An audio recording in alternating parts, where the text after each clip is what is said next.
শিশু শ্রম প্রতিরোধ ও শিশু শ্রমিক উদ্ধারে শিশু সুরক্ষা অধিকার কমিশন এবং শ্রম দপ্তরের যৌথ অভিযান। বিভিন্ন কর্মস্থল থেকে শিশু শ্রমিক উদ্ধার, এমনকি সরকারি প্রকল্পে কর্মরত শিশু শ্রমিকও উদ্ধার হয়েছে। শহরের ব্যস্ত রাস্তা, ঝলমলে দোকানের সারি, মানুষের কোলাহলের ভিড়ে অদৃশ্য হয়ে থাকা কিছু মুখ, যাদের চোখে থাকার কথা স্বপ্ন, হাতে থাকার কথা ছিল বই, অথচ বাস্তবতা ভিন্ন। সেই নির্মম বাস্তবতাটাই সামনে এলো বুধবার আগরতলায়। লক্ষ্মীনারায়ণ বাড়ি রোড, জিবি বাজার এবং সূর্য চৌমুহনী এলাকায় যৌথ অভিযান চালান রাজ্য শিশু অধিকার সুরক্ষা কমিশন এবং পশ্চিম জেলা শ্রম দপ্তর।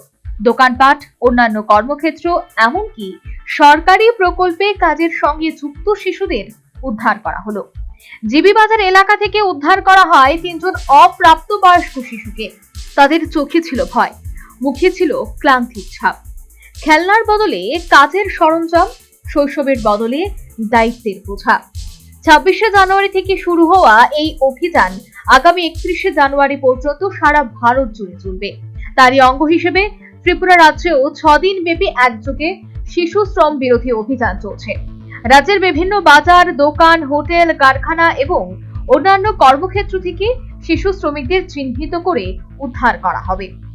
রাজ্য শিশু অধিকার সুরক্ষা কমিশনের চেয়ারপারসন জয়ন্তী দেববর্মা স্পষ্ট করে জানান, শিশু শ্রম নিষিদ্ধ সংশোধনী আইন 14 বছর কম বয়সী শিশুদের শ্রমে নিয়োগ সম্পূর্ণ বেআইনি। এই অপরাধে যুক্তদের বিরুদ্ধে শ্রম আইনে কঠোর ব্যবস্থা নেওয়া হবে।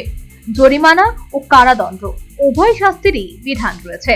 তিনি বলেন, শিশুর স্থান স্কুলে, খেলায়, স্বপ্নে, কাজের জায়গায় নয়। শিশুর শ্রম শুধু আইন লঙ্ঘন নয়, এটি একটি শিশুর শৈশব ছিনিয়ে নেওয়ার অপরাধ। ত্রিপুরা রাজ্য শিশু অধিকার সুরক্ষা কমিশনের তরফ থেকে এবং লেবার ডিপার্টমেন্ট থেকে আমরা রেস্কিউতে বের হয়েছি।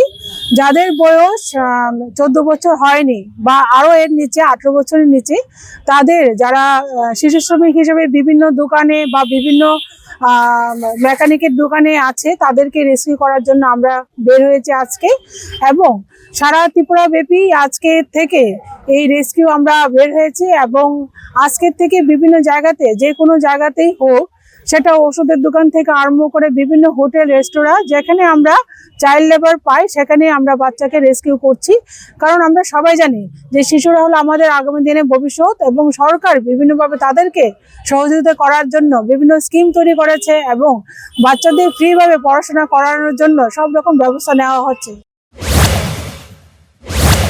মহতি উদ্যোগ, শিশু শ্রম সামাজিক লজ্জা, সভ্যতার কলঙ্ক।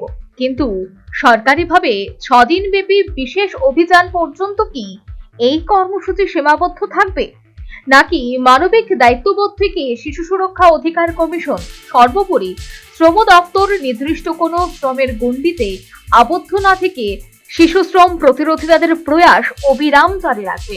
রাজ্য সরকারের শ্রম দপ্তরে যারা ইন্সপেক্টর রয়েছেন, তারা অন্য সময় ধরনের শিশু শ্রম বিরোধী অভিযানের রহস্যজনক কারণে বিরত থাকেন বলেও অভিযোগ রয়েছে। এমনকি এ ব্যাপারে সংশ্লিষ্ট দপ্তর যারা সোর্স রয়েছে, তারাও আশ্চর্যজনক কারণে নিষ্ক্রিয় হয় বলে খবর।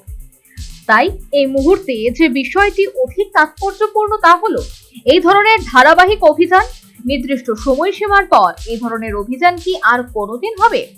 এটা এখন বড় প্রশ্ন। তবে যদি শুধুমাত্র 6 দিন এই অভিযান সীমাবদ্ধ থাকে, তবে তা পুরোটাই নিরর্থক বলেই বিশেষজ্ঞ মহলের অভিমত।